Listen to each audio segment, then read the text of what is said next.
ابا جان، میں نیکی کا کوئی بڑا کام تو نہیں کر سکا، البتہ ایک دن میں ایک پہاڑی راستے پر سفر کر رہا تھا۔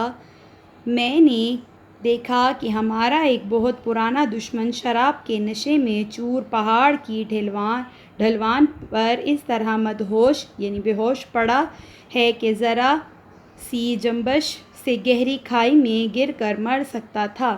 وہ پہاڑ پہ تھوڑے سے فاصلے کی جگہ ہوتی ہے، پہاڑی پہ ہی ہوتی ہے، اس پہ وہ لیٹا ہوا تھا، مدہوش بے ہوش لیٹا ہوا تھا، اور ذرا سی جنبش ذرا سے جھٹکے سے وہ گہری کھائی گہرائی میں گر کر مر سکتا تھا۔ باوجود اس کے کہ وہ ہمارا بدترین برا دشمن تھا، اس نے ہمیں بہت نقصان پہنچایا تھا۔ میں نے اس کو اپنے کندھوں پر اٹھایا اور دشوار گزار پہاڑی راستے سے ہوتا ہوا اسے لے کر نیچے اترا اور اسے اس کے گھر پہنچا دیا۔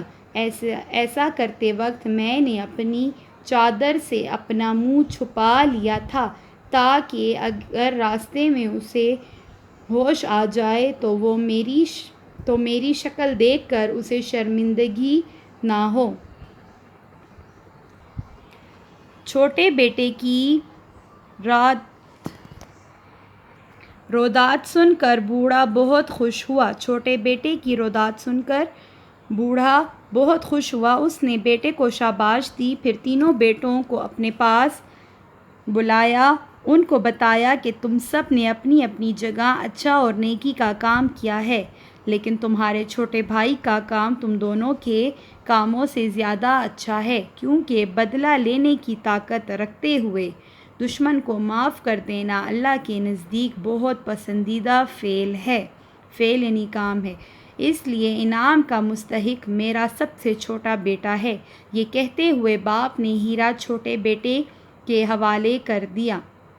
سمجھ آئی بچوں؟ جب ہم سے کوئی زیادتی کرتا ہے اور ہم اس سے بدلہ لینے کی طاقت رکھتے ہوئے بھی جب ہم اس کو معاف کر دیتے ہیں تو یہ بہت بڑی نیکی ہے۔ سب نیکیوں میں یہ بہت بڑی نیکی ہے کہ ہم اپنے دشمن کو معاف کر دیں اور اس سے بدلہ لینے کی طاقت ہم میں ہو اور تب ہم اس کو معاف کر دیں، تو یہ بہت بڑی نیکی ہے۔ تو باپ کو اپنے چھوٹے بیٹے کی نیکی بہت اچھی لگی، کیونکہ اس نیکی سے اللہ بھی خوش ہوتا ہے، اس لیے وہ انعام باپ نے کس کو دیا؟ اپنے چھوٹے بیٹے کو دیا۔